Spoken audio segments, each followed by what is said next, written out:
brought to you by the EveryDollar app. Start budgeting for free today.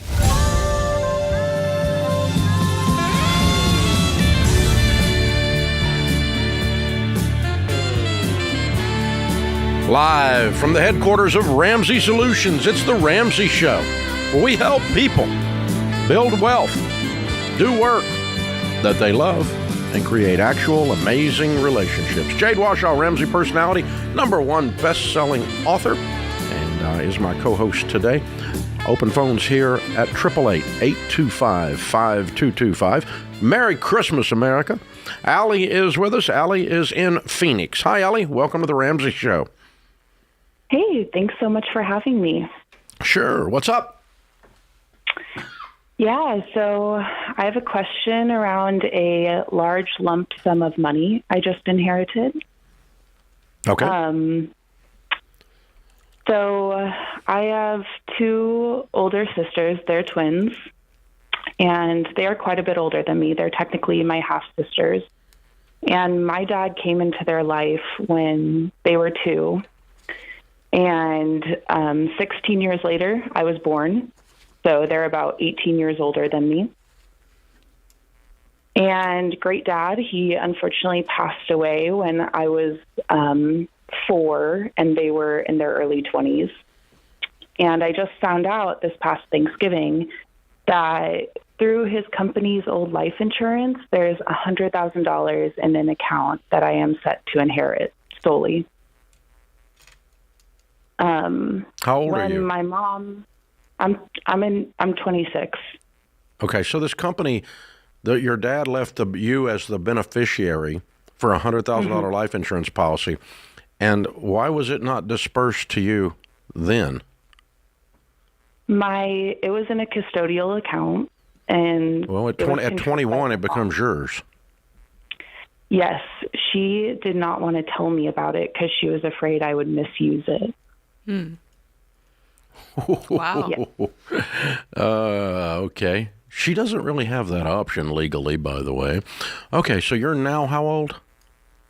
I'm 26. Okay. All right. So you have $100,000 and you're going to go pick up the check now, right? Yes. Good. However, her closing comment to me after informing me of this account was, he was your sister's dad too, even not by blood. Oh, okay. And she would be right about that. Yes. My question to you is, when he passed, my sister stepped in.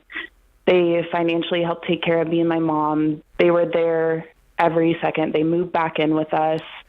They are my best friends, my everything. And so what do you want to do? There's obviously something that you want to do. What do you want to do? Well, my holdup is I am in the market to buy a house, and this would be awesome to have to put towards the down payment. But I do think they deserve something. Why? Why do they deserve something? They did not move back in and take care of you all because they thought they had money coming to them. That's true. They moved back in and took care of you because your family, they loved you, you're a little girl, and your mom needed help. And they came in and helped their mother and their little half-sister. They didn't do it for money. You're under no obligation to repay that act with money. Yeah. That's like saying, oh, I used to change your diapers, so you need to share this with me. No, it's your freaking job when you're the mom. You change the diapers. That's what you do. You don't get to play that card later as a way to get paid back. Now, if you just, in your own heart, you thought, man, I want to share this, and it has nothing to do with you feeling obligated. No, this is guilt. This is your mother is a travel agent for guilt trips. And she's a bit of a control freak because she illegally withheld this information from you for the last 5 years. I mean, she could get her butt sued if you were a jerk. I mean, what she did is straight up illegal, okay? It's not criminal. But, I mean, she just cannot, you can't do that. It's just, well, I thought that, she might misuse it. It's not her option. The law says at 21, it's yours. The custodial rights dissipate. They disappear at 21. So, there's a lot of guilt and passive aggressive floating around your whole family. Yeah. Yeah. So I think you know. I personally, your dad left your name on it. If he wanted their name on it, he would have put their name on it. Yeah. If your mother could have talked him into it, he would have put their name on it. Mm-hmm. And so she's now trying to fix this the way she wants it afterwards. Mm-hmm. Sorry. I don't need to be mean about this, and I don't want you to be unkind to anybody. I appreciate that you love your half-sisters, and that's wonderful that you have a great relationship. I'm glad you do. But it should not be based on money. It ought to be based on love and family. Mm. And so you are not lesser of a person if you only follow through on your father's intent. Your father left you this money. He did not leave it to them. Mm. So you do whatever you want to do. I don't want you to share it out of guilt. I don't either, but I will say, if I was left, there's 4 of us. If I was left on my dad's insurance policy $100,000, and if I just was privy to the fact that my siblings got nothing, I think that I would be inclined to divvy it up. And I'm not saying that that's right or wrong. I just can understand. I can understand it. And I agree with you, Dave. I don't think it should be done out of guilt at all. You should never do any generosity without a cheerful heart, period. But I can understand it. And I think I can understand it. I can understand it if you want to do it. Yeah. But I'm not okay with this coming from your mother, who illegally kept this information from you for 5 years. Definitely. Well, he loved them too. He loved puppies too, so maybe we ought to give some to the Humane Society. Oh, brother. I mean, geez, you're killing me that's not good. That is killing me here. Yeah, because then she might decide that she should have some too. Yeah, he loved me too. Yeah. Wow. He loved all God's little creatures. You're killing me. So, and I think the situation, if you go to like with your brothers and sisters, you're talking about that, I think that's dependent. Why did your dad not leave them on the policy? Well, because they're misbehaving. Sure. Okay, then you'd be violating his memory and his intent and his blessing to do that. Or he just screwed up the paperwork. He wasn't watching what he was doing. That's also possible. And that was a mistake. If that was the case, then I might want to share it. Yeah. And I think that's the thing. She knows what's really at play here. And I think, Dave, that you were I'm 100% sure she is his blood daughter. The other girls aren't. Yeah. And 100% sure he left it to his daughter. Yeah. There's no question in my mind. I'm reading his mind, and it's just that the wife didn't like that. Yeah, she didn't. Sorry. That's the way it works. This is The Ramsey Show.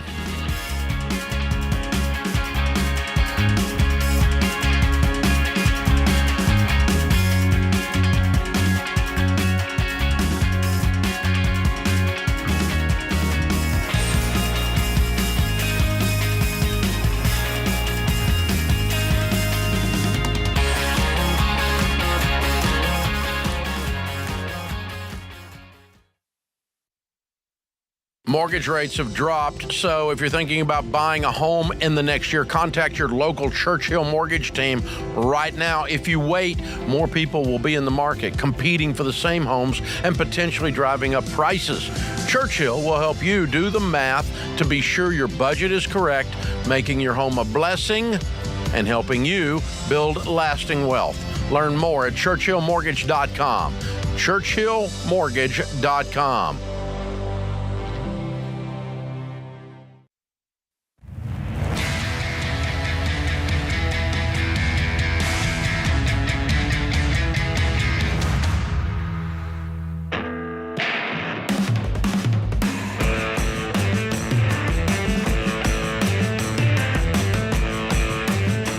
Jade Warshaw, Ramsey Personality, is my co-host today. Thanks for hanging out with us. John Deloney and I are doing the Money and Relationships Tour this spring. These cities are selling very, very quickly. If you'd like to come, we'd love to have you. Putting a new twist on this. At each stop, we're going to put out a bunch of topics before the show while you're sitting in the audience getting ready, and you're gonna vote on what we talk about that night. So you're going to form the content for the show that night. And we'll be in Louisville, Kentucky, April 21, Durham, April 23rd, Atlanta, April 25, Phoenix, May 5, Fort Worth, May 7, Kansas City, May 9. You don't want to miss this. RamseySolutions.com/tour, the Money and Relationships Tour. And that's Dr. John Deloney and me coming to a town near you. Lexington, Kentucky is on the line. John is with us. Merry Christmas, John. Hey, guys. How are you guys doing? Better than we deserve, bro. What's up? Good. So me and my fiance, we're wanting to get married, but we're kind of running into a tricky situation. So basically, she has a lot of health issues. She takes a lot of medications, and some of those medications are just, ridiculously priced. I mean, like one of them is $5,000 a month. What is her health problems? So she has diabetes type 1, epilepsy, seizures, and she has a bunch of other stuff. But here recently, because we have a 7-month-old, she recently got diagnosed with postpartum depression. So she's having a pretty tough time now. But basically, we want to get married, but she's on Medicaid right now, which fully covers the cost of her medication. And if we get married, they would use my income and deny her Medicaid. And then what would the prescription cost on your insurance? So, and that's kind of why I'm calling you guys, because I'm a little confused about this insurance. Like I don't know a lot about it. I mean, I see our deductible would be $8,000, which seems like a lot. Yeah, but then you could look and see how your prescriptions are covered. Have you called and just asked them and said, hey, I'm getting married. I'm moving my wife to my insurance. Here's the medications that she's on. What would it cost me? I have not. I think that's your first step. Okay, because I thought, so the deductibles on insurance, may or may not apply to prescription drugs. We don't know in your policy. Okay. Even if it does, it's an $8,000 out of pocket, not $8,000 a month. Mm-hmm. Which is something you could plan for the year. What do you make? I take home about 32. Okay, all right. And what do you do for a living? I'm in HVAC. Okay. Just starting out. Okay, so you're just getting your apprenticeship behind you, and you're starting to make some tech money, which means your income is going to double in the next 3 years. Agreed? Correct. Yeah. Okay. That's good. That's a good trade to be in, man. Good for you. And but here's the thing. One of the ways you want to look at major situations like this is, okay, I've got this barrier. Number one, what can I do about it? Which Jade gave you a great suggestion. Go ahead and get more information gathered up, because you may be worrying about something, or you may have made an assumption here. I mean, I have no idea.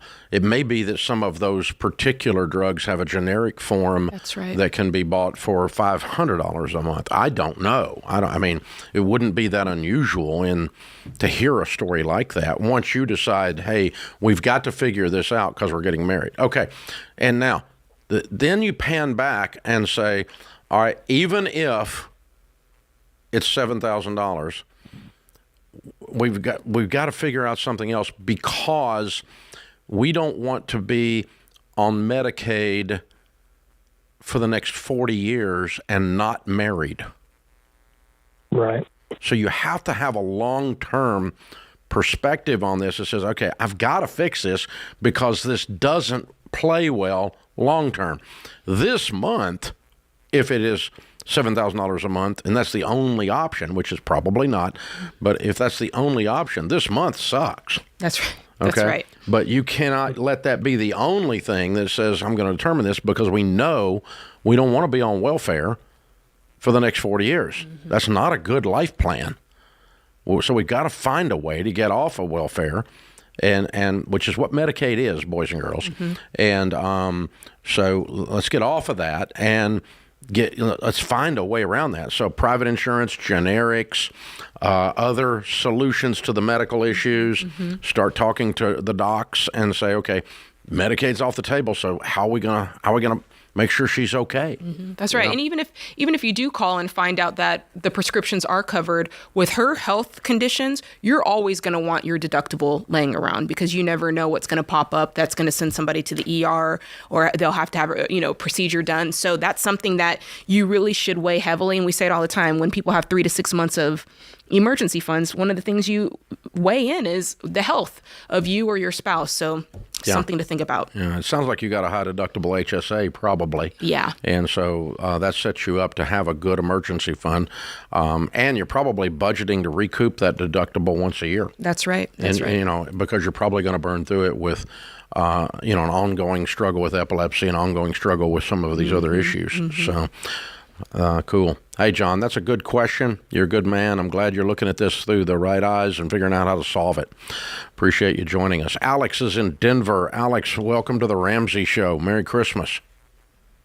Hey, Merry Christmas. Thanks for taking my call. Sure. What's up? Had a question today, not about gift giving, but gift receiving. So long story short, we've been using your guys' baby steps since about late 2022, so a little over a year.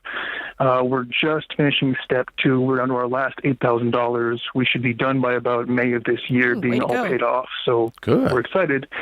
But the issue is, so I found out that my wife has been saving some of her discretionary income on the side, some of the pocket change spending money that she's had over the years.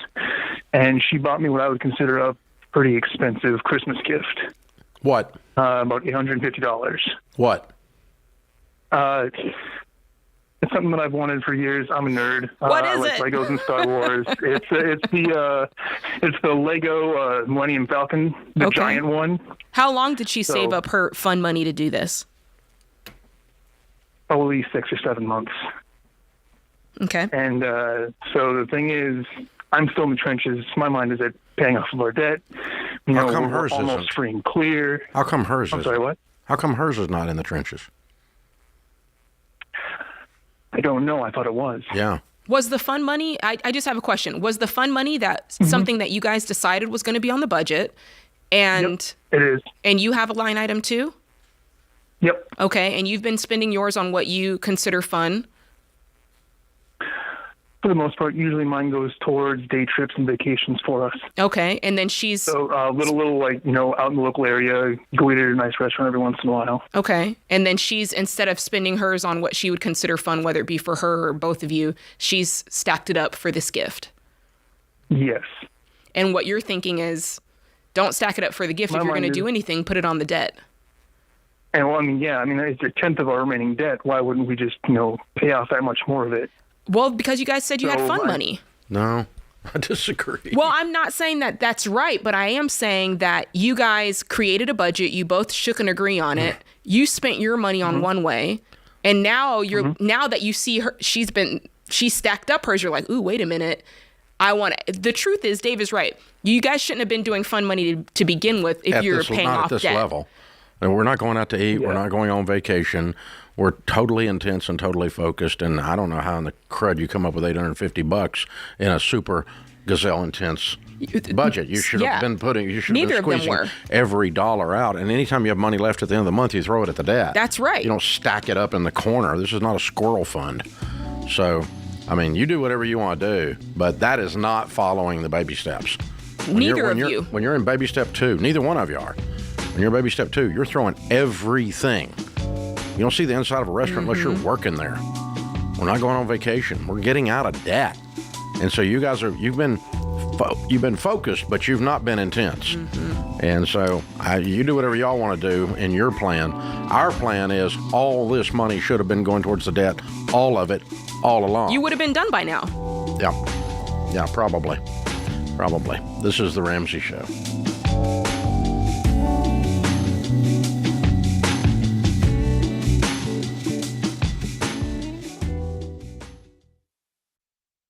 It's true, there's no place like home for the holidays.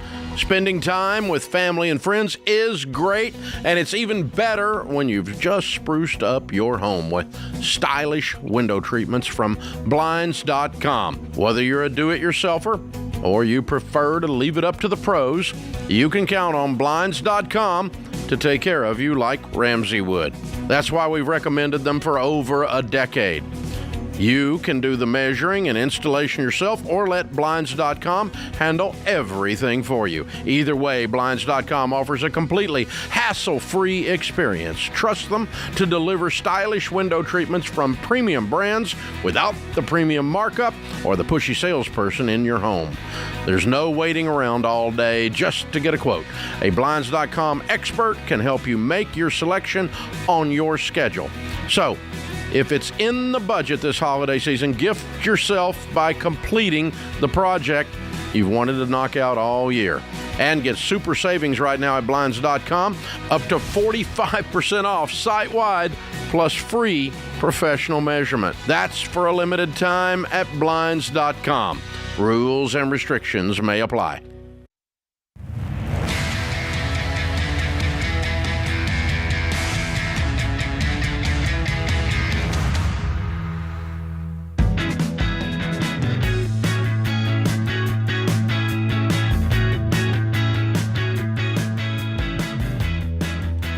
Jade Warshaw, Ramsey Personality, is my co-host today.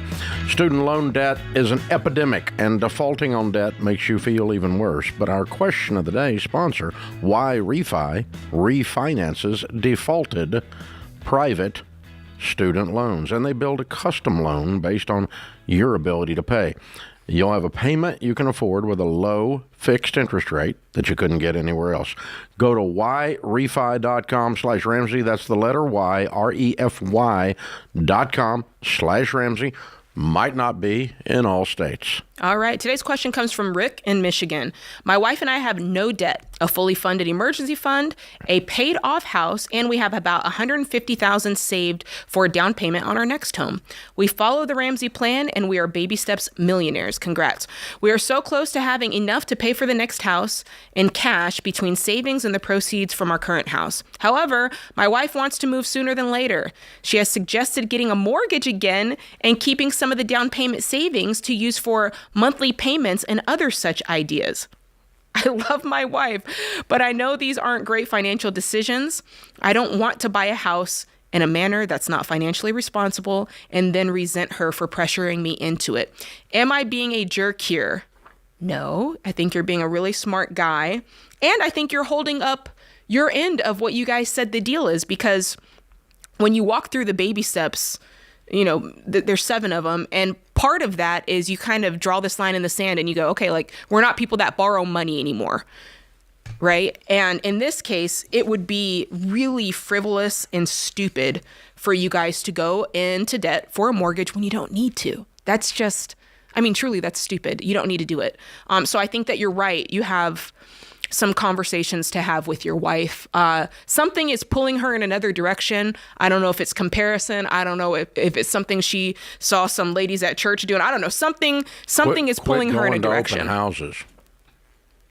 Quit looking at houses until you have the money. Yeah, that'll when do you it go too. look at a nicer house, you come home and your brain, get house fever. True. And you have to take like cold showers and stuff to get rid of it. It's it'll destroy your brain. It'll rot your brain. And so that's what happens. I mean, so Instagram or physically visiting the house or looking at them on Zillow or whatever else, quit doing that. You know, don't go test drive a car when you got the money to buy it. All it does is stir you up and cause you to act like a 4-year-old. That's such a good point. You're right. They're looking at houses too soon. You need to wait till you have the money. Yeah. Just save up, and then when we're ready to make the move, then we'll start talking about, you know, looking, and this is the budget we have, and we don't need to look at houses more expensive than the money we have. Facts. And you know, it's a simple thing, because it causes this. So, you know, no honey. The process that got us here, to millionaire at our age, was to get out of debt, house and everything. I cannot go back into debt. I can't do it. And it's not an act of love towards you for me to cave and do something that's not good for our future and our family. So, no. Yeah, I'm reading this again. She's desperate. She's like, oh, she saw something. I'm guarantee you. She got the fever. Oh, yeah. Guarantee. Laura's in Tampa, Florida. Hey, Laura. Merry Christmas. Hey. Merry Christmas, Dave and Jade. I am so excited to be talking to you guys. Happy to talk to you. What's up? Well, my husband and I are baby steps millionaires, and I have you guys to thank for that. So I really appreciate everything you're doing. Cool. My question is, given my disability, I'm wondering if you think I can successfully start and run a franchise as long as I start debt-free. And if not, is there anything else that I can do to earn six figures ever again? What is your disability? I acquired a brain injury about 6 years ago, and I haven't worked since. I was a marketing director, and I coached independent contractors, top producing independent contractors in real estate, and I've got these great skill sets that are just kind of sitting here with me, and it's driving me crazy. Well, what are the limitations that you face because of the brain injury? Sure. So I can work about 2 hours a day. About 4 to 5 days a month. I have really bad days where I can't get out of bed. And then I have some mild cognitive impairment, so I make more mistakes than I used to before. Those, and there's a lot of chronic conditions, but that's what really applies to the work situation. And what type of franchise are you trying to open up? Well, we have a cleaner at our house, and she's fantastic. I was thinking, I know that she's interested in talking with me, but if I could bring her on as a GM in residential cleaning services, and her portfolio comes with us, that maybe that's an option. Okay. And so you're saying I can have her hire a bunch of cleaners, and I'll just run the thing, and she's my partner? That's where my mind is right now. Interesting. I'm not going to lie. I'm hung up on the 2 hours a day, 4 to 5 days a month. Now, I'm not saying that your screen says, is it possible to make six figures again? I think so. Okay. But this is definitely a limitation. Dave, what do you think? You can work 2 hours a day. Correct. My brain cognitively, I start to decline after about 2 hours of problem solving. And that's when I make more mistakes and, things get a lot harder for me. Okay. So whatever it is you're going to run, obviously we have to be able to do it with that number of hours. Yeah. And then everything else has to be delegated to the rest of the team. And can you make six figures? Absolutely, you can make six figures.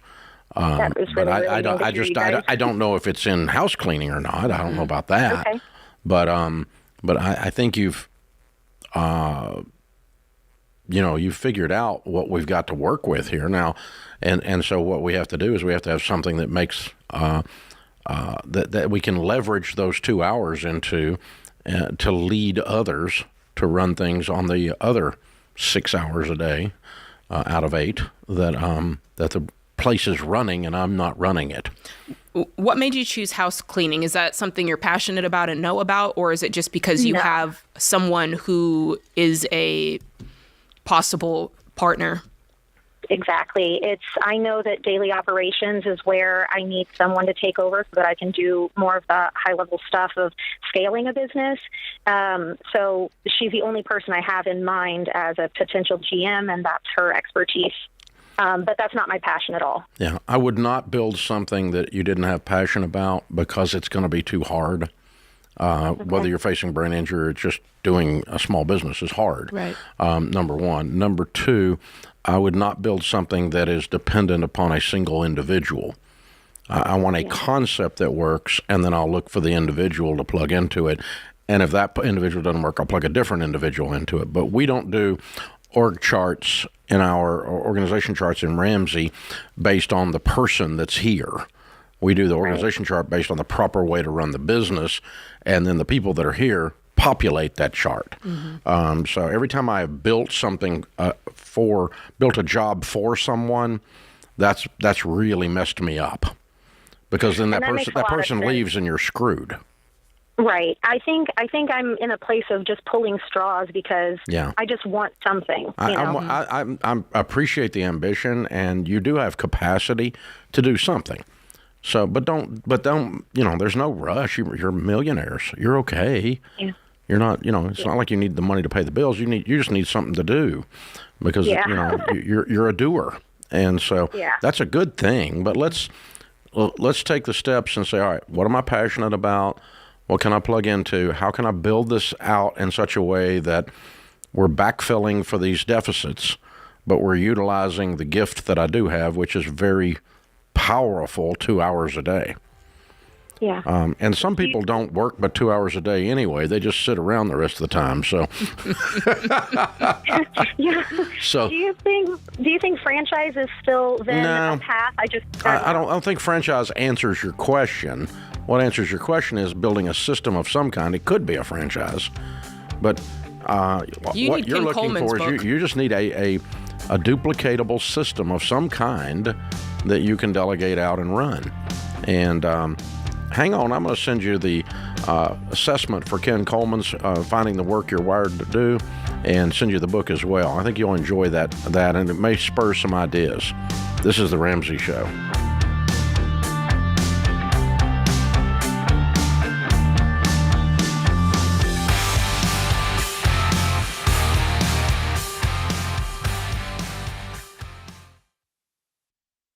Hey guys, it's Rachel Cruz. Just about everything costs more these days, and healthcare is no exception. So if you're looking at your healthcare options during open enrollment, be sure to check out Christian Healthcare Ministries. CHM is not health insurance. It's a biblically based health cost-sharing ministry that's helped hundreds of thousands of families just like yours with healthcare costs. CHM is affordable, aligns with your values, and gives you more options for your healthcare. And you can join at any time, including open enrollment. Find out more and join today at chministries.org/budget. That's chministries.org/budget.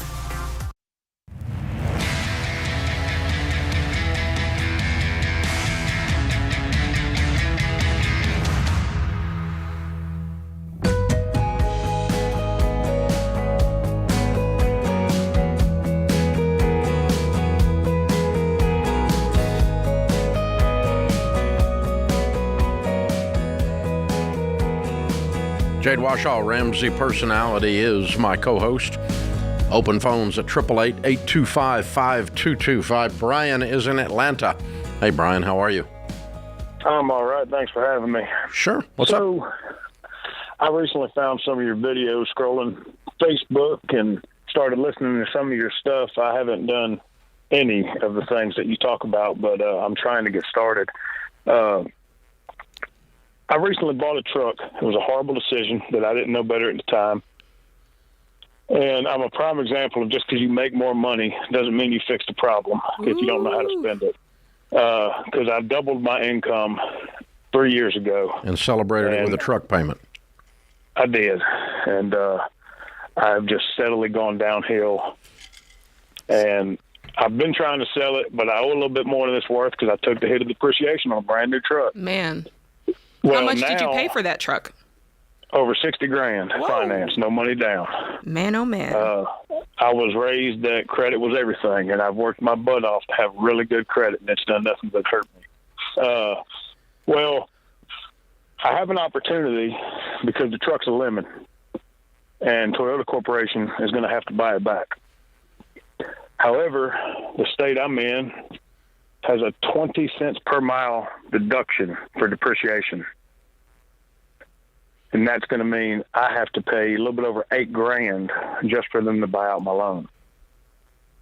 I don't have $8,000 sitting in the bank.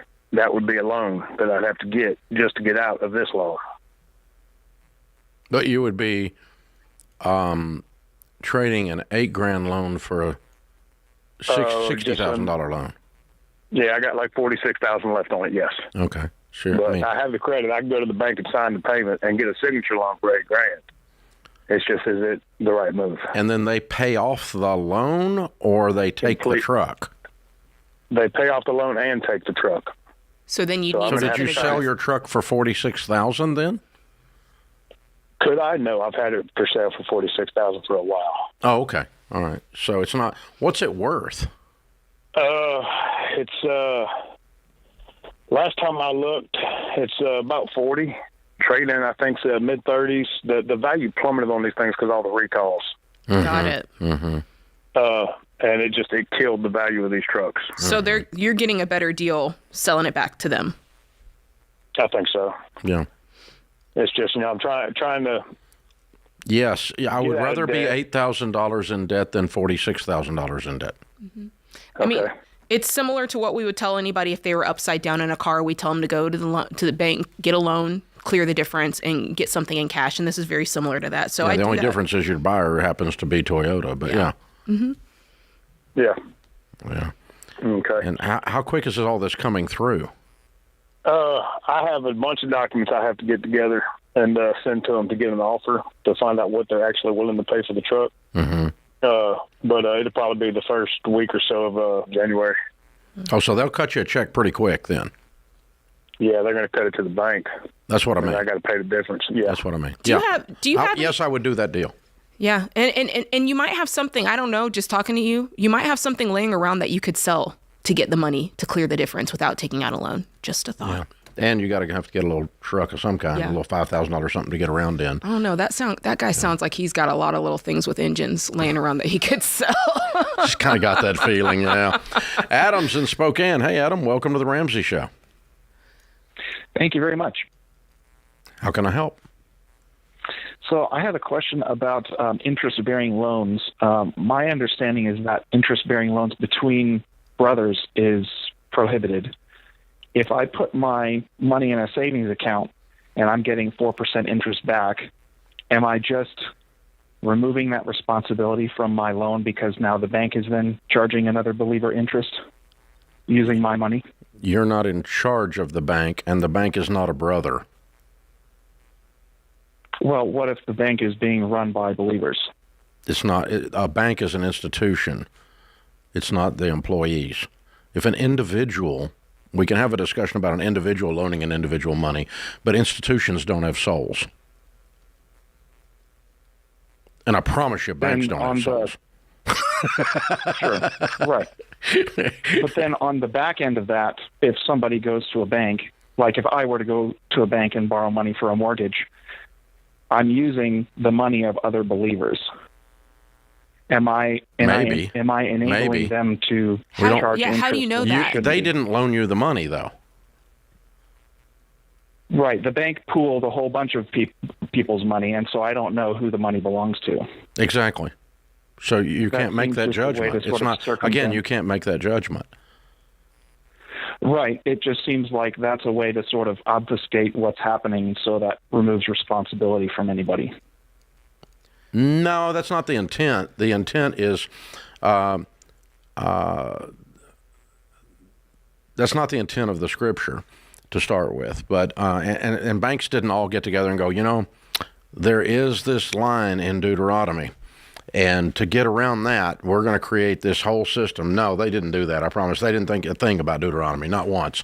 And so, no, that's not. You're not doing anything wrong. It's like saying, if I do business, if I buy a pizza at Pizza Hut, but they take credit cards for other people to buy a pizza and put them in debt, am I supporting Visa putting people in debt through Pizza Hut? No, you're not. You're just buying a pizza. Yeah, yeah. You're really working hard here to be guilty of something. That's a good way to put it, Dave. It's something that I don't really hear anybody talk about, so I'm sort of. I'll help you. I'll tell you why. Okay, because the scripture that you're referring to does not say interest in the Hebrew. It only says it in the King James. The rabbis in Judaism do not teach what you're talking about. Thus, Jewish people have been in the banking business from day one. Okay, from the time there's been Jewish people. So that most scholars, even evangelical scholars, will tell you that the actual Hebrew word there is better translated usury than it is interest. And so it's not really a situation of Christians can't charge interest at all. Usury is the overcharge of interest. Christians should not overcharge interest. And so there were states decades ago that had usury laws that prevented interest rates from being above a certain level because of that. And it came from that scripture. But the word usury there is when you do the word studies on it and you get down into the scholarship on it, is more akin to overcharging of interest than it is the charging of interest. So you could make the case that credit cards are usurious because they're 18 to 28%. That's a usurious, an overcharging of interest rates. Probably can't make that case with a mortgage rate. And I can make the case that you shouldn't be borrowing money at all because there's not a single positive reference in the Bible to debt. But I can't tell you that borrowing money is a sin. As a matter of fact, I'm positive that the Bible never once refers to debt as a sin. It refers to it as lacking in sense. You're a slave. It's a curse upon you if you go into debt, all these negative connotations, but never once is it a sin issue, and never once is it mentioned as a salvation issue. It's not. It's just instructional from Scripture to avoid debt. It's instructional in Scripture to have a budget. It's instructional from Scripture to live on less than you make, to not cosign. There are instructions all through Scripture regarding money. This is one of them, to not overcharge particularly your brother, a usurious amount of interest. But, dude, when you fall down the Pharisee rabbit hole where you're trying to uncross every T and every jot and tittle, you really can't pull the thread long enough to keep the sweater intact. It doesn't work. And so you walk in grace, brother. Walk in grace and be good and be kind, be compassionate, be wise, and don't try to figure out how the banking system is somehow built on dodging one Bible scripture that doesn't even mean that in the Hebrew. This is The Ramsey Show.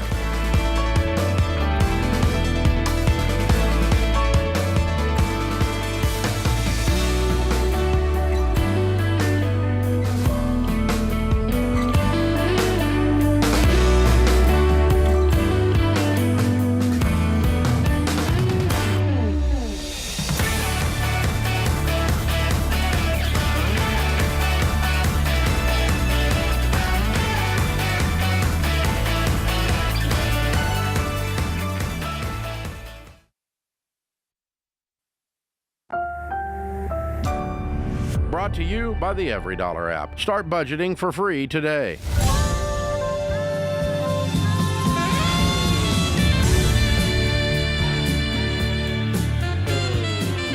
Live from the headquarters of Ramsey Solutions, it's The Ramsey Show, where we help people build wealth, do work that they love, and create actual amazing relationships. I'm Dave Ramsey, your host. Jade Warshaw, #1 best-selling author, Ramsey Personality, is my co-host today. Open phones at 888-825-5225. Zachary's in Houston. Hey, Zachary, how are you? Hello, I'm doing all right. How are you, Dave? Better than I deserve. Merry Christmas. How can we help? So I'm in a bit of a situation that I'm looking for some guidance on. My wife and I just started your program about 6 months ago. We're $43,000 worth of consumer debt down so far. Good. And I just lost my job a few days ago. Oh, no. Right before Christmas. That sucks. Ooh. Yeah. That was pretty exciting to get a layoff right before Christmas. What do you do? What kind of work were you doing? Construction superintendent. So I was making about $160,000 a year. I've got a job lined up to start again in January. That's good. For $170. Oh. Well, this worked out. I'm going to kind of manipulate your system a little bit for my own peace of mind. And my wife and I are debating. I want to stop baby step 2 right now because we have 2 vehicles in our house. That's all that's left. And I want to do a 6-month emergency fund and then go back to attacking everything. That's just because you're feeling some type of way because you lost your job? Correct. Okay, but did you get severance? No. Okay, I got so a layoff. okay, so how many checks are you going to miss? Theoretically, just 2. Okay. Which so where's the panic? World, but it definitely has you nervous. Yeah, it makes you nervous. But there's no reason to panic. Well, for a long time before I took this job, I tried to out-earn my stupidity, and that didn't work. Yeah. So I took the job, and like I said, we got pretty serious about it 6 months ago. Mm-hmm. But I don't know. It's just peace of mind. What does your wife make? Nothing. We're a single-family income. Right. Or a single-income family. No, I would not reorganize the baby steps because you got scared once. No. So you just go ahead and tackle the cars and then move on to it? I mean, if you push pause on everything for a couple weeks while you get your paycheck started again, that's fine. That's fine. But are we going to, because of the layoff, are we going to in January not pay down on the cars and instead build up an emergency fund because we got laid off back in December? No. No. That's just that's fear-based. Yeah. It is. It's also not wise. And, well, that's the reason for the call. Yeah. To get the how much do you owe on the cars? We owe $13,000 on my truck and $24,000 on her car. Okay. All right.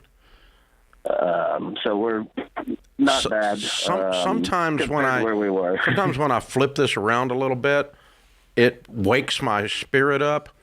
And I shock myself a little bit, so I'm going to do that to you, okay? Instead of building your emergency fund because you're scared, sell both cars because you're scared. That's good. You ain't that scared. Well, all of a sudden, it got silent. All of a sudden, here's the kicker. Here's the kicker that we've been waiting for that hasn't happened yet. I own a little bit over $1 million worth of real estate that's been on the market between 8 different houses, and when interest rates spiked, sales stopped. So we've kind of been waiting for one of those to sell to just go ahead and pay everything off and be done. See, all of a sudden you start thinking different when I sold your cars. Mm-hmm. That's what I did. That's why I do that kind of stuff to myself, because what that does is it says, okay, you're not really that scared. You're just trying to intellectually manipulate a system that's not really broken. So work the system, dude. In fairness, I do have photos out to a dealership to buy my truck because I have a ton of equity in it. That's good. Hey, didn't you say... I really wasn't suggesting you sell them. I'm just saying if you're that scared, that's the move you would make. Yeah. But you're not that scared is what that points out. So that, because then all of a sudden I found out we got $1 million worth of real estate floating around in this conversation that didn't come up when we first got laid off a few minutes ago. So, no, you're going to leapfrog through all these baby steps when that other stuff sells so fast anyway. No, you don't need to sell your truck. And no, you don't need to stop. If you want to take a heartbeat, take 1 month off of don't pay down on debt, pile up cash for 1 month out of your budget, whatever you can live on, living on nothing, and then reapply that cash to the debt when you get comfortable again the other side of that, and push a pause button on the baby steps, then push play again later on. That's fine. But no, we're not going to do them out of order because you got laid off. Yeah, and you really have to think through this because part of the point of the order of these steps is you want to actually finish paying off the debt. If you were to do these out of order, number one, it'd take you forever to save up the 3 to 6 months because you're still paying payments every month. So it would elongate that part of the process. And then people would be like, oh, I got 3 to 6 months. I can just let that debt simmer. The car doesn't really kind of count. Yeah, it's it doesn't not real really count. And then before you know it, you haven't done anything. Yeah. And so do it the right way. It works for a reason. And, you're not the exception of the millions of people who've done this. I would take this layoff and the fear that goes with that as my motivator to kick this thing into gear and get finished. Boom. That's the way to do it. I'm going to use that as my push button. Jaden's with us, and we'll bring Jaden up in a minute here. So here's another thing. You guys listening out there, if you've listened to the show for a long time, you've heard this happen before. And Jade, you alluded to it a minute ago. The Bible says out of the abundance of the heart, the mouth speaks. So what's going on inside of you comes out of your mouth before you realize it, in other words. And so it often happens on the show when you and I or any of the other personalities ask someone, okay, how much debt have you got? And they give us like their credit card debt and something else. I'm like, and how much do you owe on your car? And they, oh, yeah. Yeah. Because they didn't have that in the debt column in their head. Yeah, that's right. And so out of that, what that tells us is in their heart, that's not debt. That's right. Because it's so freaking normalized that you've normalized the backache to where you've always had a backache. And you go, oh, yeah, I forgot about that ache. The doc says, what hurts? Oh, nothing. What about your back? Oh, yeah. Because I've gotten used to that backache, you know, and it doesn't no longer feel that way. And so, they do that with student loans, too. That's right. They put it in a different column in their brain, store it back in the corner. Like, how much debt you got? And how much on the student loans? Oh, yeah. Oh, yeah. Oh, yeah. Oh, yeah. And so don't recategorize this stuff because society has. Because society is stupid. Normal is broke in America. Looking good, driving good, a student loan that's been around so long you think it's a pet, and you recategorize these things in your brain. Don't do that. Don't do that. Put it all right where it needs to be, in the crosshairs, and pull the trigger.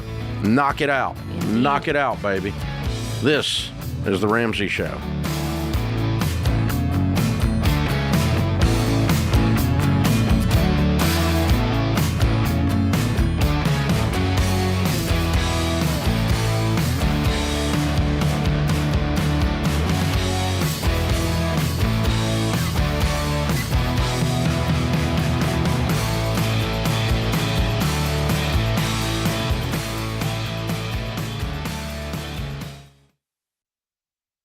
Hey, you guys, I'm not a fan of the big banks, and you probably already know which ones I mean. But I do like credit unions because they're nonprofit organizations that focus on their members. And I'm proud to endorse Fair Winds Credit Union because they share the Ramsey mission of helping people get out of debt and live generously.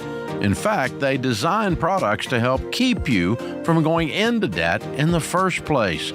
Fair Winds has been in business for over 75 years, and they serve hundreds of thousands of members worldwide. You can feel secure because your deposits are federally insured by the NCUA up to $250,000. It's easy to join, and Fair Winds partners with more than 5,000 credit union locations around the country, so you can bank in person wherever you live. But if you prefer the online experience, you can log on to Fairwinds and do anything you could do at a physical location. So go to fairwinds.org/Ramsey to learn more. And while you're there, look at the combined checking and savings account bundle they created just for Ramsey fans to help you take control of your finances. That's Fairwinds, FAIRWINDS.org/Ramsey.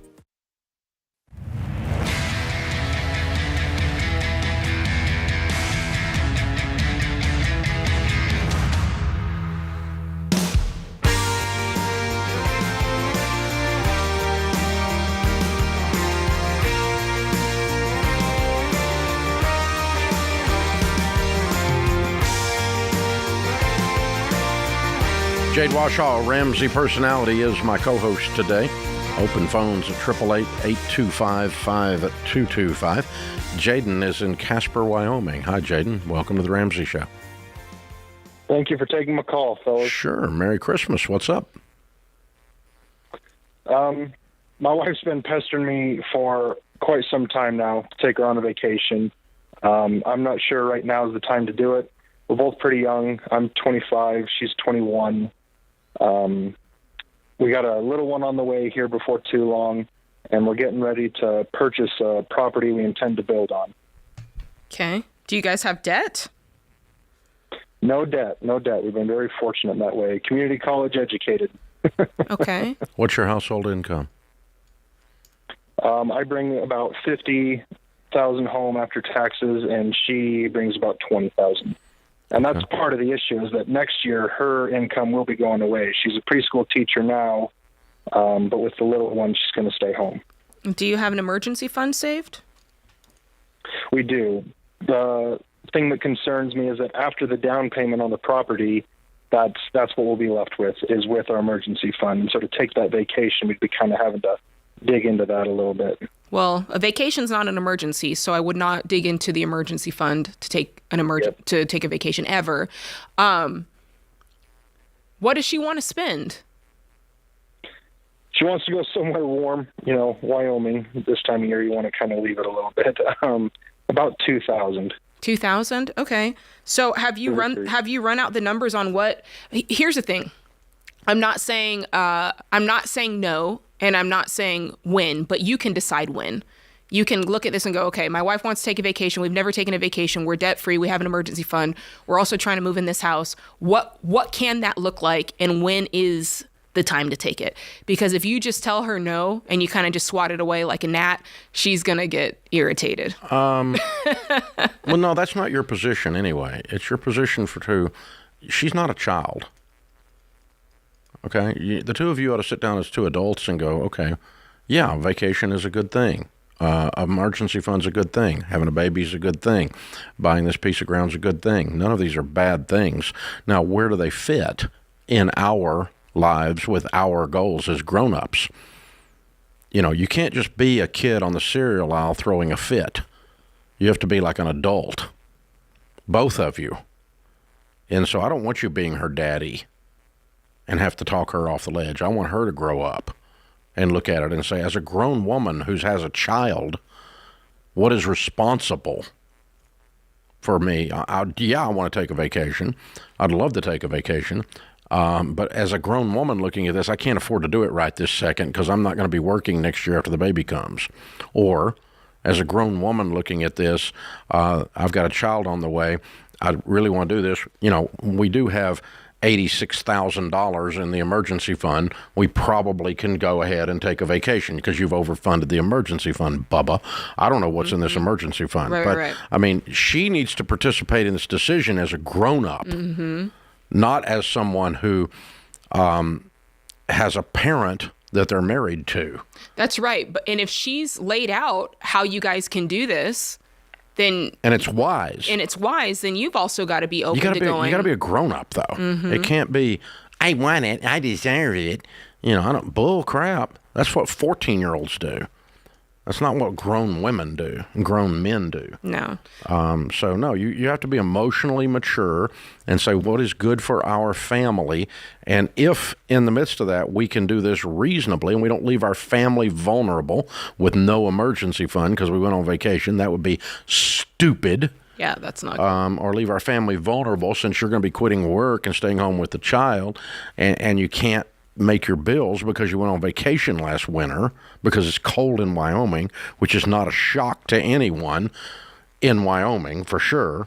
And so, that kind of, so, I mean, what I want to do is just pull her into the conversation as a grown woman, not as someone who's, I can't get my husband to let me do stupid stuff. I mean, that's ridiculous. That's not a conversation you want to have in a marriage. It needs to be the two of you we have this child, we have his future, what makes sense. And yes, vacations are part of the equation. I got no issue with that at all. But where they fit is your point, Jade.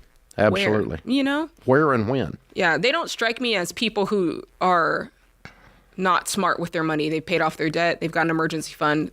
Looks like they're trying to do this house the right way. I have a feeling that he's laser focused and sometimes has to remember, like, hey, we can do some things sometimes. That's just my spidey sense. Could be. Yeah, could be loosening the nerd up a little. Loosening up the nerd. Yeah, but she needs to do that with reason. That's right. Not with emotion. That's right. Yeah. And that's a fair request for a grown-up. Stephen is in Little Rock, Arkansas. Hi, Stephen. Welcome to the Ramsey Show. Merry Christmas. Merry Christmas. How are y'all? Better than we deserve, sir. How can we help? Okay, so here's my situation.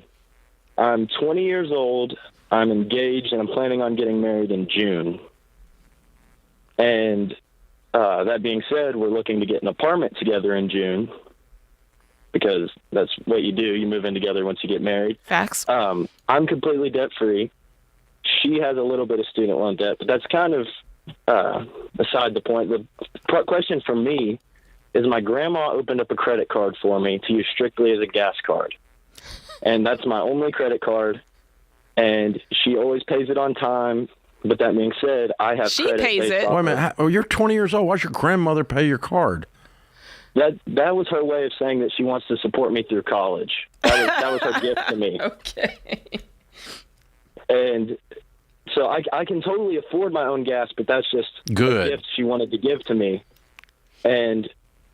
But I know that I want to get this apartment, and I really like the sound of what y'all talk about of letting your credit score roll over to nothing. Uh-huh. But I'm afraid that if I say, hey, Grandma, thank you, but let's close this card. I appreciate the gesture. I can pay for this. That my credit score will plummet, but it won't flip and disappear before that time in June when I'm trying to get an apartment. Honey, you don't have to have a credit score to get an apartment. Okay. That's mythology. We've done this about 6 times in Ramsey in the last 6 or 8 years. Mm-hmm. One of the personalities will jump on the phone and call 15 apartment complexes and say, hey, I'm moving to Nashville. Do you guys, I don't have a credit score because I'm just out of school, and I got 0 credit score.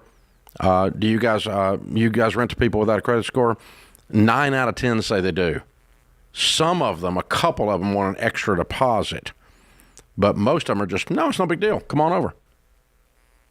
That's just complete mythology that people have spread out there among your age group. Mm-hmm. It's just not true. Exactly. 9 out of 10 don't care if you have a credit score. Awesome. I did not know that. I was under the impression that my credit score would plummet, and that might jeopardize whether or not we'd be able to move in. Your credits, when you stop borrowing money, your credit score will go away. It's not going to plummet. It's just going to disappear. But to Dave's point, he's right. There are plenty of places that you don't need a credit score to go, and so you'll just do your due diligence and find one. Yeah. Just can't rent from those guys because they require one. Mm-hmm. I can rent from these people over here, though. And by the way, that's a great litmus test, because when you move into an apartment, you want to have a super or whoever's in charge that uses their brain, because things are going to happen. You're going to need to talk to them about things, and you want something fixed, right? You want somebody who uses their brain. So that's a great way to start. Yeah. And if the only way they approve you is by a number, that's not using your brain by definition. No. So, yeah, very good. Good stuff. Yeah, you can look those calls up. We've had different personalities do this over the years, and they're on the YouTube channel, and you can see them making phone calls to the apartments, and it's recorded, and you can hear the conversation. Yeah, George did one on the fine print, remember? Mm-hmm. Yeah, that's the one I remember. And he did. He went out and he was able to call them, and there were plenty that did. You just have to call around a little bit. It's not going to be it may not be the first door step that you go to. That's all. Yeah. And yes, it'll be good for your marriage to get off the grandmother dole. I know, that's right. Wow. Good for you. Good for you, Stephen. Well done, sir. This is The Ramsey Show.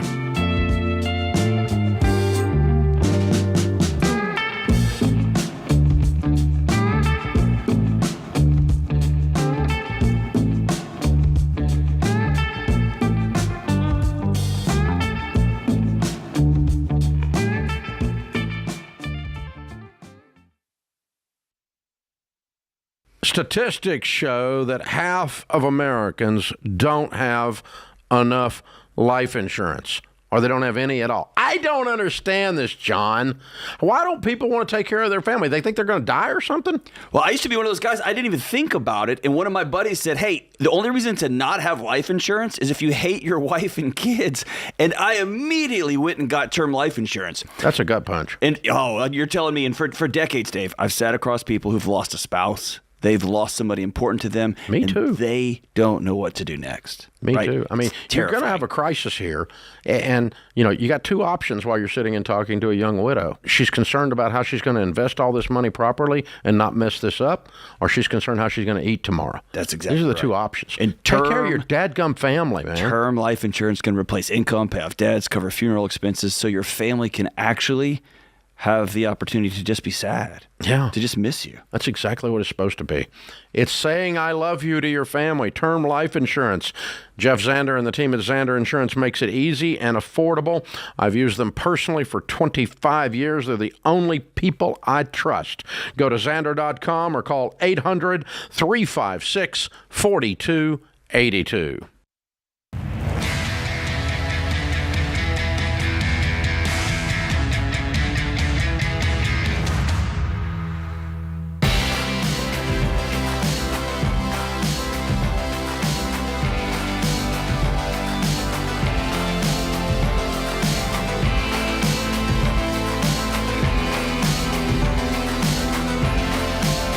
Jade Warshaw, Ramsey Personality, is my co-host today. Thanks for being with us. Christmas is here. Can you believe it? Wow.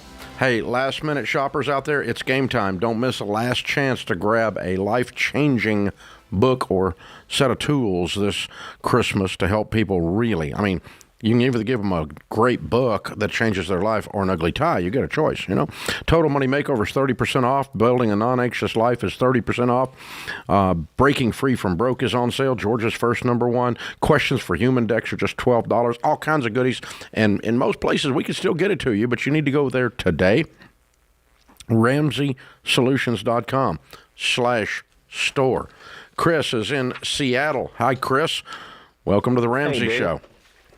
Thank you much. Sure. What's up?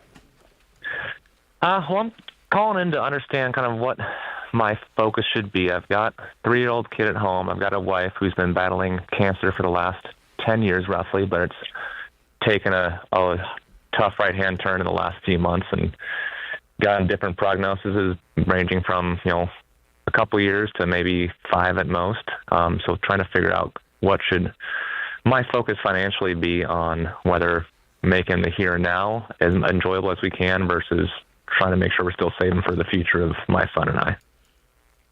Wow, I'm sorry. It's tough. How old are you guys? 38, 37. I got a 3-year-old son at home. We've been together for almost 20 years now. Yeah. Wow. Okay.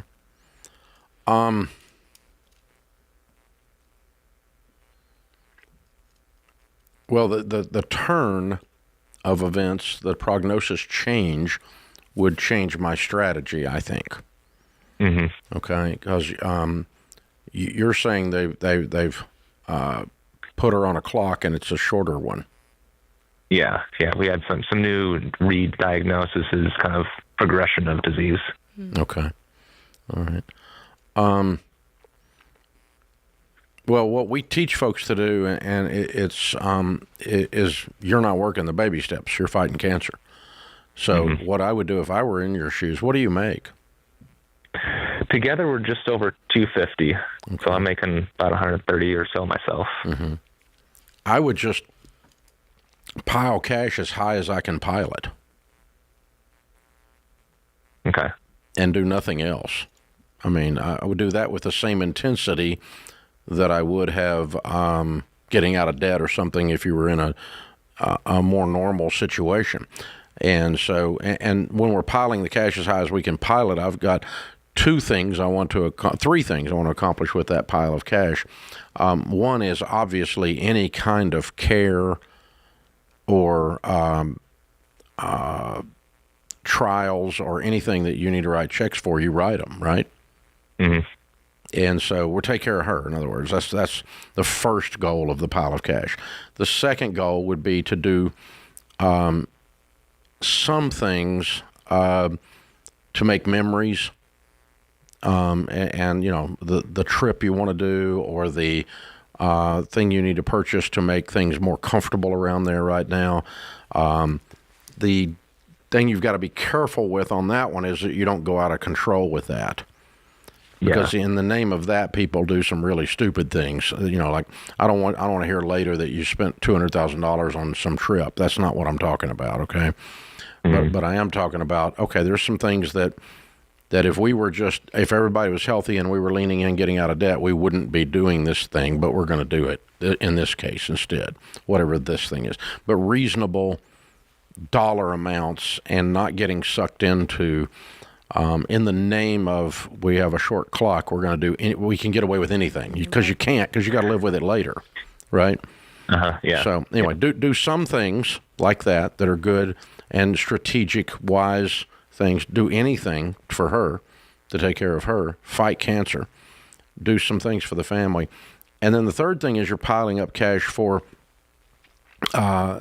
someday, what day, I don't know, that this is behind you. You just take that money and push play on the baby steps and you throw it at the debt. And you go after the debt then, and you go work your baby steps when you're the other side of this. She's healed and she's here, or she's healed and she's in heaven. I don't know which one it is, but either way, it's one of those two, and this is in your rearview mirror, so to speak. And you start executing a good financial plan at that point. But right now, we're just going to stack cash to fight cancer, have a good life, and any cash that's left over in that stack is not wasted because we'll be able to use it to start the new version of our journey later. Does that all sound fair? It does, yeah. We've been, up to this point, we've made a pretty good progress, I'd say, financially with everything, and have been living fairly frugally. It's just a matter of... I don't care if you save $200,000 is what I'm saying. Just pile it up. There's no downside to that. Mm-hmm. Mm-hmm. And then if you want to fly to Paris and do a clinical of some kind, fine. Book a first class ticket and let's go do a clinical trial in Paris. I don't care. I'm making that up. I have no idea. But I mean, I've certainly got friends that have fought cancer situations and found it very handy to have a pile of cash while they were doing it. Mm-hmm. That's what I'm saying. That's right. So, man, I'm so sorry, Chris. I hate that for you guys. So sorry. How old is your baby? 3 years old. Okay. Wow. So it's hard for him to grasp other than just mommy's sick. Mm-hmm. Yeah. Wow. So she's down right now then? Well, we just started new treatment on last Saturday, so it's kind of wait and see how things react. But she's going to be stepping away from work after the new year and kind of play it by ear from there. Mm. Yeah. And the new treatment, just a beefed up chemo or what? It's kind of the next new thing on the line. It's kind of attack things from a different angle and see if we can halt progress again and hold it as long as we can. Mm-hmm. There's new side effects that are unknown how she'll react at this point. Mm-hmm. Mm-hmm. Mm. Tough stuff. Yeah, the cure is brutal sometimes. Yeah. Wow. Yeah. Well, Chris, I'm sorry. But yeah, I really wouldn't focus on any financial goals other than just being wise with the cash flow so that we're able to stack cash to those three goals I talked about, okay? Okay. Just give yourself a lot of grace, a lot of room. That's right. And live this out and lean into it. Fight cancer with everything, every fiber of your being. Yeah, and that includes the fibers of the dollar bills coming out of your wallet. Same thing. Wow. Oh, that's tough stuff. Whoa. There are times, though, it's good to reiterate, there are things that pop up in life that supersede what you're trying to do financially. Yeah. Well, you need to, you're in the middle of a storm, you push pause. That's right. You don't work the baby steps in the storm. Whatever the storm is. You lose your job. That's right. And, you don't have the income to fight it.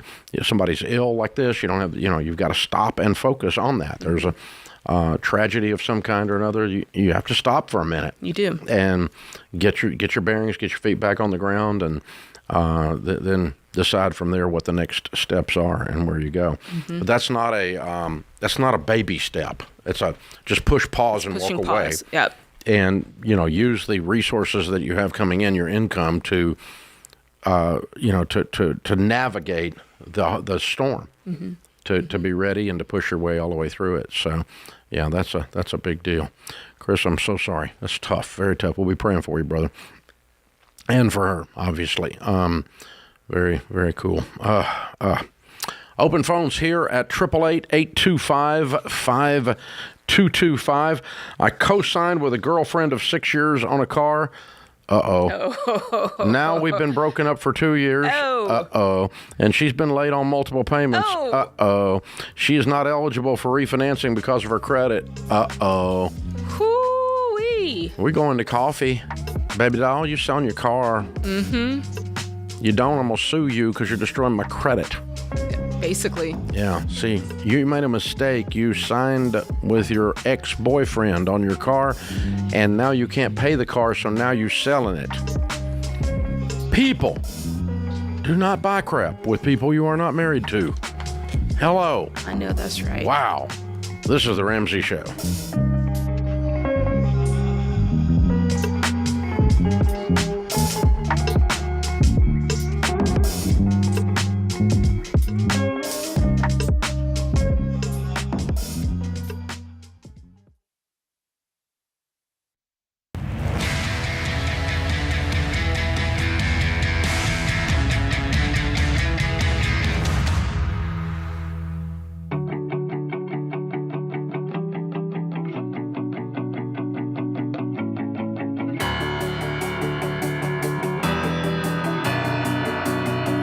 If you want to hear the next segment of The Ramsey Show after this one's over, you'll do that on the Ramsey Network app. That's the only place you can hear it, except for a few talk radio stations here or there.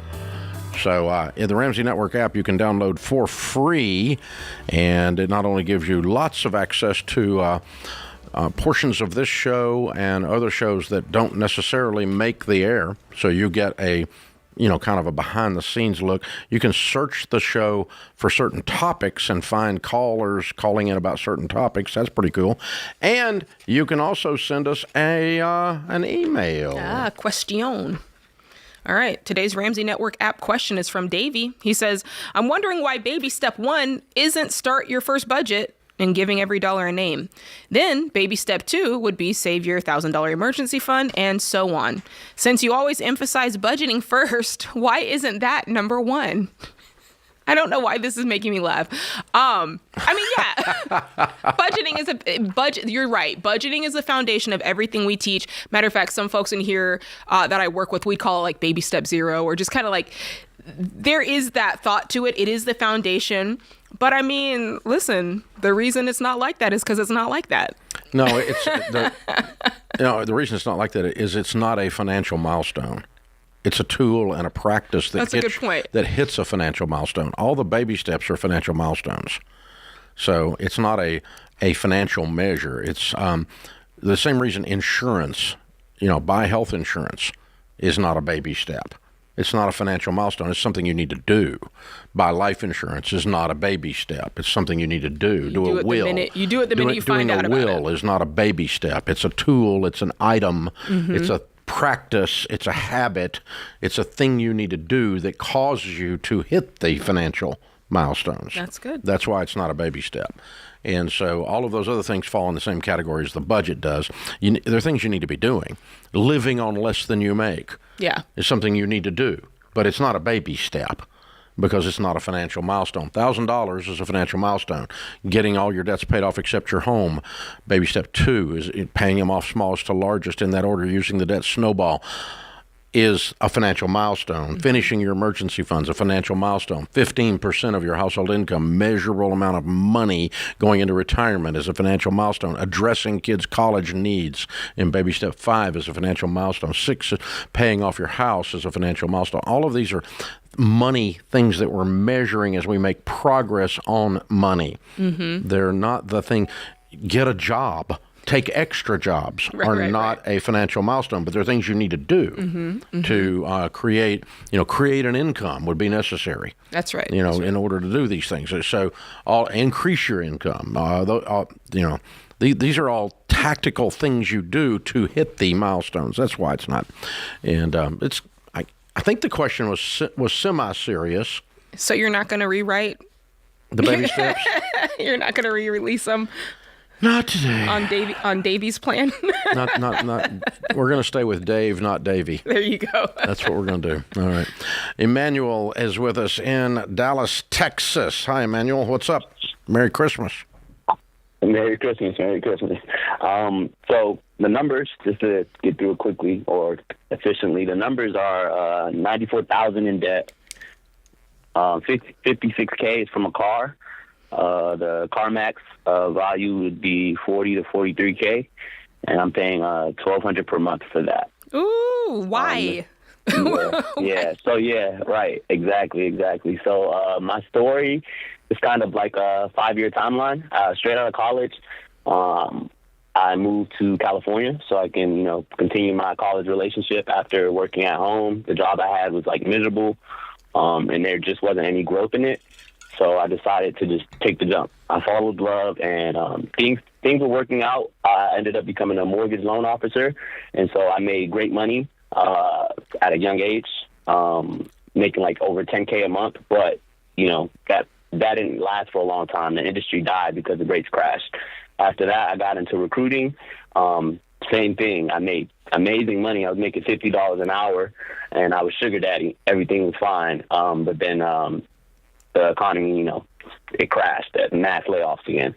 And so now, now I'm pretty much I've been doing everything. It's not a work ethic problem. It's things just haven't really been swinging my way, but I've still been working, and it's just kind of like a paycheck to paycheck situation. But and yet you bought a $56,000 car? What's your question?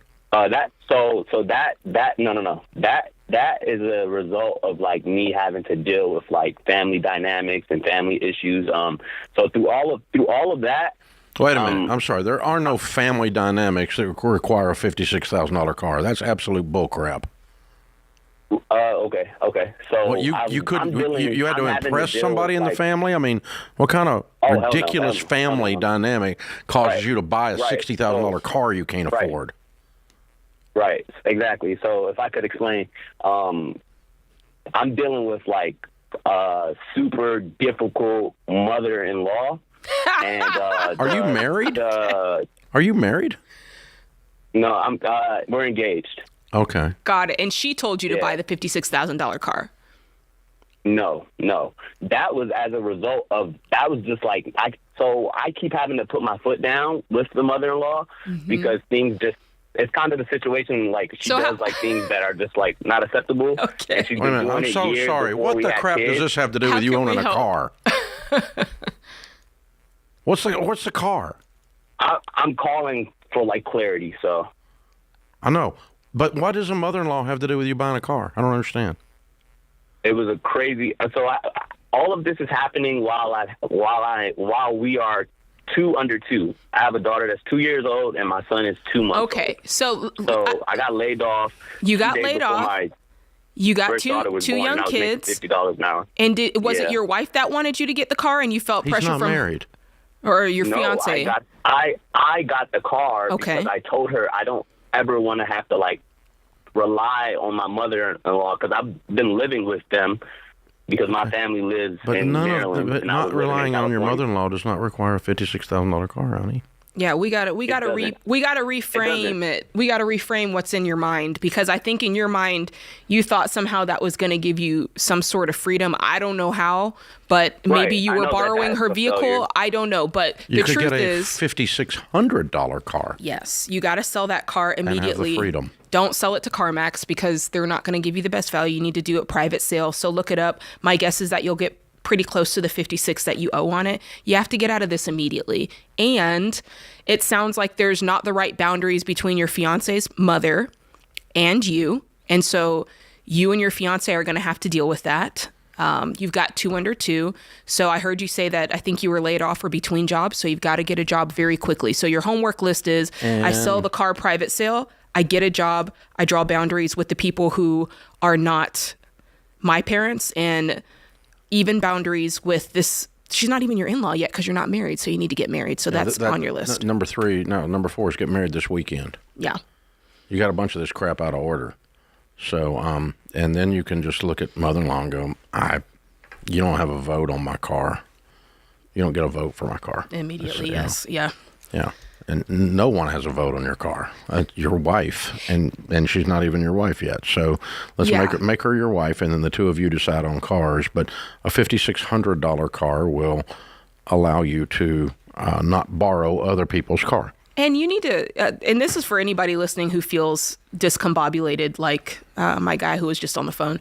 You got to sit down and have a moment with yourself. Maybe you have a journal. Maybe you just, if you don't sit and say, what was my part in all of this? you won't change. If you're saying, well, it happened because we got 2 under 2 and it happened because I got laid off and it happened because grandma and it happened because my mother-in-law, you're never at fault. And that means you never have to change. And that's not how life works. You're going to have to sit down and go, okay, what did I do? I'm the one that said, yeah, I'll sign my name right here. That's the truth. You're the one who signed for the car, so you're responsible for it. I felt pressured and I made a stupid decision. Boom. There we go. Easy done it. Easy does it. Done that. I've done that myself. Oh, we've all done that. That also helps you to not react to pressure ever again. That's right. You won't do it again if you take responsibility for My it. tolerance for people telling me what to do with my money is pretty low. Like 0 now. This is The Ramsey Show.